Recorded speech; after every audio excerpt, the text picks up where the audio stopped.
a chit chat with the one and only Zanders Okeke. Thank you so much, Zanders, for joining us. We appreciate you. All right. Thank you, Charles, for having me on board one more time. So, I mean, this thing going on with Wike and Fubara is becoming messier by the day, and it does not look like it's going to end anytime soon.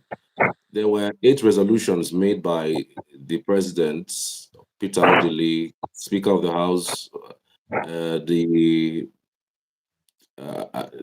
speaker for the APC, and the speaker for the PDP. So I don't know what you think of the resolution, but it does seem like somebody won with that resolution. Do you think that Fubara's place is somewhat secured with that resolution?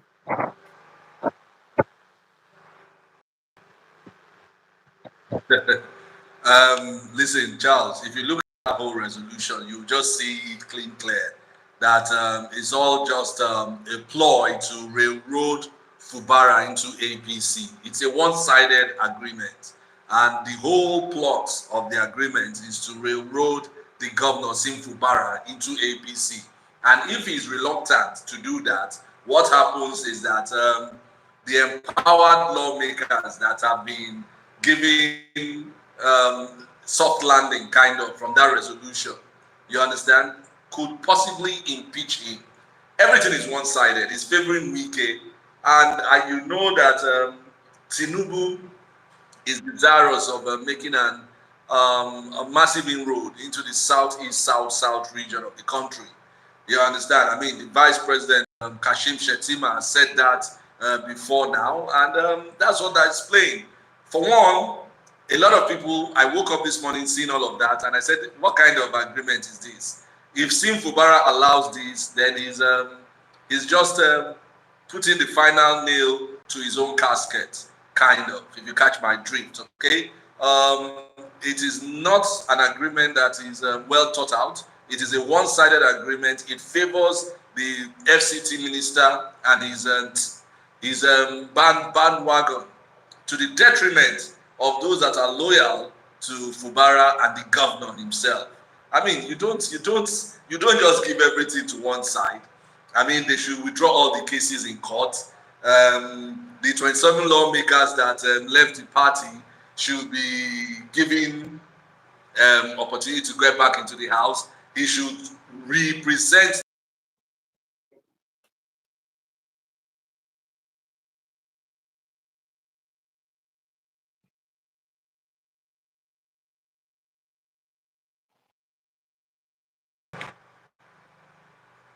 All right, I don't know where all of that is coming from. So you just see that nothing is going to the governor. Nothing. You understand? I mean, if you want peace and harmony, you understand, you will make it kind of balanced. There was nowhere you want the FCT minister to stop delving into the politics of Rivers State. There was nowhere you want lawmakers not to just jump ship.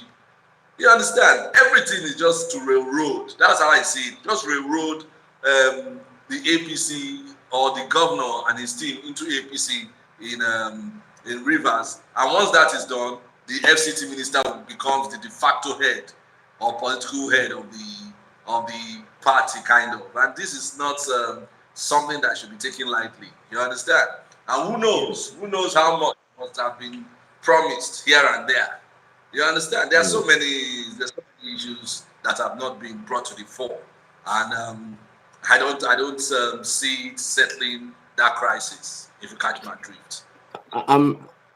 It almost seems as if, just like you mentioned, to make it difficult for him to rule, because if you have all 26 members who defected from the APC to the PDP, he didn't say go back to the PDP. He just said that they should be allowed, and that the speaker who is pro-Wike should remain as a speaker. So it means that there's the number of APC members would far outweigh the number of PDP members, and at any point in time, if he remains in the PDP, he might be, impeached, which of course is not what Fubara wants. But do you think Fubara really sign that? Because you will be a madman to see your death warrant and sign it. Well, a lot of people have said he didn't really sign it. A lot of people have said he didn't really sign it, and that it is just a one-sided thing. You understand? But you see, just like I mentioned, if they were looking for peace, what would have happened is, okay, give the lawmakers soft landing to get back to the party and allow the present leadership that are loyal to the governor to be in charge. But you want the de facto speaker that moved with his colleagues to come back and take leadership of the State House of Assembly. Where is that done?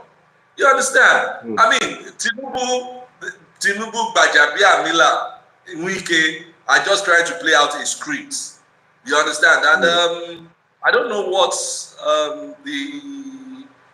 the attendance of the former governor of Rivers State, Peter Odili, and some traditional rulers contributed to that entire meeting.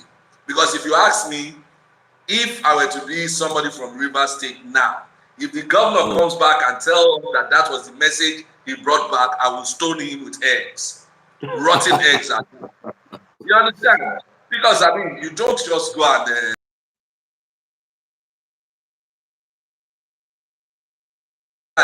protested, calling the FCT minister to order and telling Mr. President to call the FCT minister to order, and that they are giving the governor their full backing. You understand? Anyhow you look at it, the governor is the governor of the state. He's the one in charge. He's the chief security officer of that state, and on his shoulders lie the dictates of what Rivers State will be in the next 4 years. Any other thing apart from that, as far as I'm concerned, is rubbish. All right, there was someone tweeted something earlier. I think it was an investigative journalist, one PDOM Nigeria. He was saying, he was giving an account of what transpired. It says Tinubu invited stakeholders in Rivers for peace talk and how to resolve the political rift between Wike and his successor with Fubara. So was Sim Fubara. On reaching there, they were asked to sign an attendance form. After reading everything, Governor Sim Fubara left without signing. But to make their forgery authentic, before newsmen, they decided to harvest the governor's signature from the attendance sheet and transferred it to the agreement. So this is one account. On another account, the special assistant to the speaker, that is Edison here, also confirmed that it was fake news that they reached that agreement. If not, why didn't Tinubu sign? Why didn't Peter Odili sign? Why didn't Edison here, who's also going to be asked to step down for the APC speaker to take over? So there are still, some controversies around this particular issue, and then you wonder why Fubara hasn't spoken to the press about this latest development. Well, Fubara in a recent outing said that he's an accountant. Accountants don't talk too much. Instead, action. They carry out actions that speak.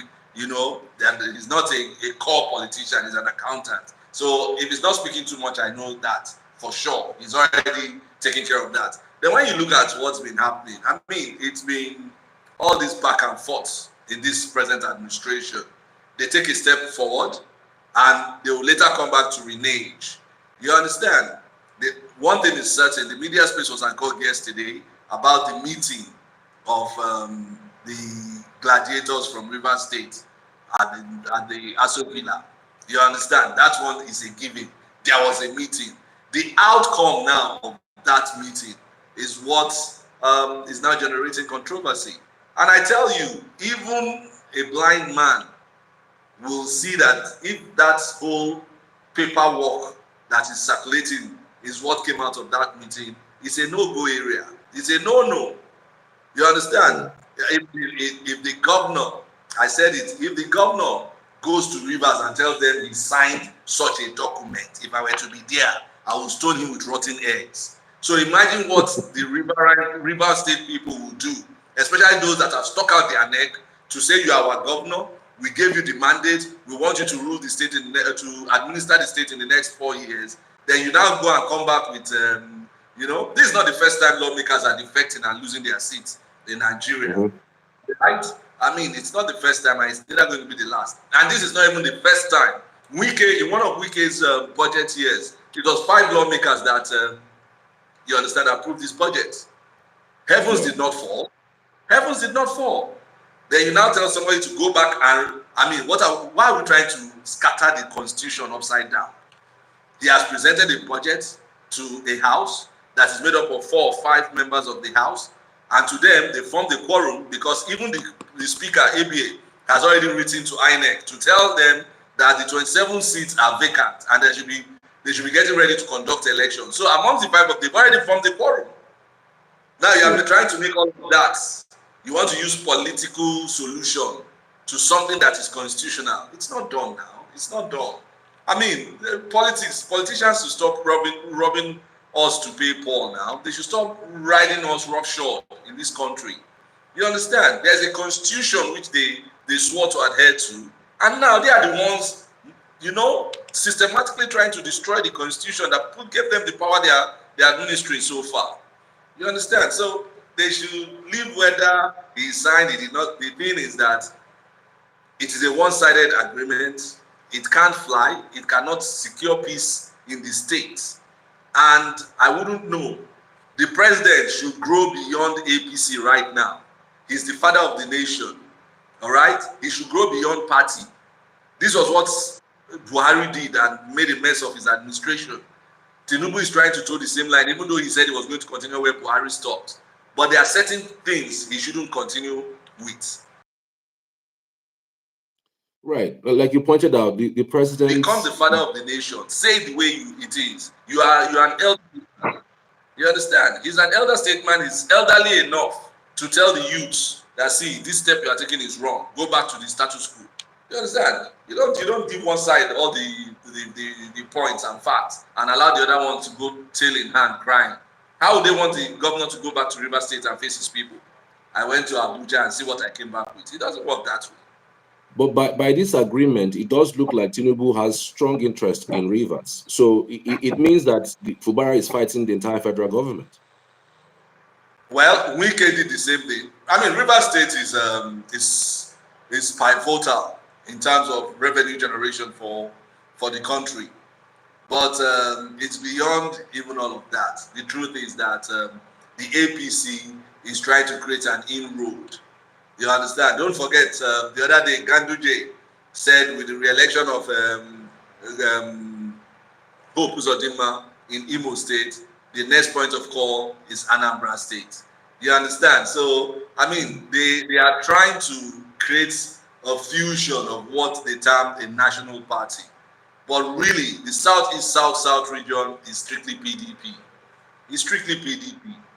You understand? Remember that even Tinubu as a candidate had to enter into a crazy alliance with Wike, which made the governor to do some unprinted things in order to ensure victory for the president, even as going as far as distorting the results of the result sheets and all of that. You understand? So there's interest there. It's where most of Nigeria's revenue, comes from. And once they have it, I mean, they have Lagos, they have Rivers, then they can roughshod every other person. I think that's the thinking. But the president, my advice to the president is that he should grow beyond party politics and become a national leader of the country. Right. So what options do you think is available right now for Fubara if he doesn't go by that resolution, and given now that he knows where the president stands, because of course, as the president, he wants to give advantage to the APC. What option is left for Fubara? What does he do now? What option is left for Fubara is to maintain what he has already. First of all, the constitution is fair to him. He has immunity protecting him. You understand? Secondly, FAC will always share the revenue allocation. River State will definitely get its own share. You understand? The only thing that is likely to happen is that they might put all the anti-fraudulent agencies, anti-fraud agencies, to beam their searchlight on Rivers, so that for every action he takes, you understand, actions or actions taken, they will come in and probably try to harass him by arresting his men and all of that. Apart from that, he's going to sit down there, do what he's got to do. And, I mean, is it not the same River State where Wike told a sitting minister, Rotimi Amechi, that he's a persona non grata in River State? What that means is that he's not safe if he comes to River State. Did heavens fall? Heavens did not fall. You understand? So the truth is, the governor can still administer. I mean, Wike at a point in time never went to the villa, even for council meetings. He never came to the villa. He was always sending his deputy until when they became the famous five that were gallivanting.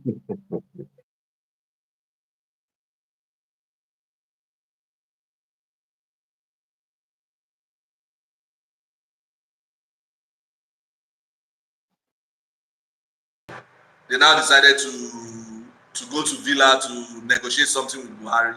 That was the only time you saw Wike at the villa. So, I mean, a governor can rule for 4 years without necessarily visiting the villa. There's nothing that says he must be at the villa. You understand? A president can call him and give his instructions of what he wants to do. You understand? Unless the president summons him. You understand? And if the president summons him, if he's busy, he can send his deputy. The important thing is that state apparatus has moved to the villa. You understand? So there's no big deal. You know, if they want the crisis, both parties need to forego certain things, and both sides need to shift their sword. But if it's this one-sided kind of agreement, it's a no-no for me. Another thing that is a bit worrisome for some people is the fact that there's still a case with the courts, and everybody knows that the court hasn't been one to really look at when it comes to resolution of matters, you know, quite frankly, especially with the latest as to the documents flying around town about a particular judgment that was already made, a particular order that was already made even before the sitting of that particular matter. I wanted to ask you because Fubara has a matter, and we know that Toye Cole is going to the Supreme Court. There were also rumors that there might have been agreement. It's another way of, you know, chasing Fubara away from governance. If he gets to Supreme Court and Supreme Court goes goes APC, would you think that it's the hand of Esau in this whole matter? I don't see it as land of insult. I mean, it's a pre-election matter. You understand? And if we are going with what the courts have been deciding in other cases, even though yes, we know that it's no longer as if the law follows sequence any longer. They can come up with any form of technicality, but based on what has been pronounced so far, it's pre-election. It's already gotten reprieve at the appeal court. So for the Supreme Court, I just see it as because already don't forget that I just see it as just to affirm what the appeal court has done. You understand? And don't forget the judiciary is not even getting it soft now. A senior advocate, Olisa Bakoba, recently said it seems there is a cartel in the judiciary that is coming up with so many things and ensuring that the right people are not made judges. So you find out that the bashing of the judiciary is not only from Nigerians or citizens of Nigeria, even within the judiciary itself, some lawyers are bashing the system. You understand? And the only way to ensure sanity is to do what is right. I mean, look at the Kano debacle, for example. Have you heard anything? Because I don't know how that is going to be sorted out. But so far, Governor Yusuf is still in charge. You understand? So there are certain steps that will be taken now, and this country will boil. I mean, Nigerians are to the boiling point. It's just that, you know, our anger does not react immediately. But Nigerians have gotten to the boiling point. I mean, don't forget that the vice president recently said that from the looks of the faces of Nigerians, he knows they are angry with the government, but that they need to sort out this within the next 5 to 10 years. And I said he's having He's having a lag upstairs. 5 to 10 years is too far. It needs to be sorted ASAP. You understand? Because any little provocation, at a point I said it could start in Kano. You understand? Right now, if they do that in rivers, don't it might erupt in rivers. And remember, where did militancy start from? The Niger Delta, rivers to be precise. It took President Yaradua to enter amnesty agreement with the militants, and before Nigeria started making money there. You might think you want to take over River State and you will not make any dime. The Ijaw youths, the Ijaw nation has already sent a warning. You understand? The governor, Wike Fubara, is an Ijaw man, cousin to Wike. You understand? So, I mean, they need to be very tactical in handling this. You understand? Both the judiciary, the executive, and otherwise. So I don't see anything coming from the law courts at all. It's those were the same thing that we even said for Imo State. For Imo State, I mean, it felt like it's a foregone conclusion that the worst that can happen is maybe a rerun, you know, or the court may probably ask for some sort of elections to be redone. But we've seen that fourth came first, and who knows? Nobody knows what's going to happen at the Supreme Court. It's not like, you know, you are seeing that this was what the law says, and you are sure you can predict what the law, what the judges would say because of what is given. So it is possible that they might use that.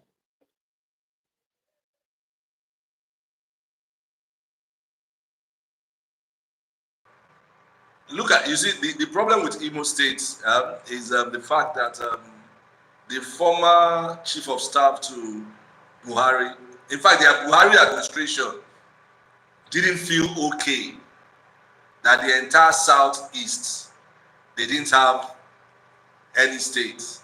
So the issue of the Imo election was an opening. And that was when the former the late chief of staff, the one that died of COVID, you know, came up with the idea that number 4 should be number 1. And the fact that INEC, you see, Charles, if you look at most of our political issues, the fault always comes from INEC. INEC decided to cancel certain results. Somebody took those results to court, saying that this is my stronghold. Why was it cancelled? INEC did not give adequate reasons.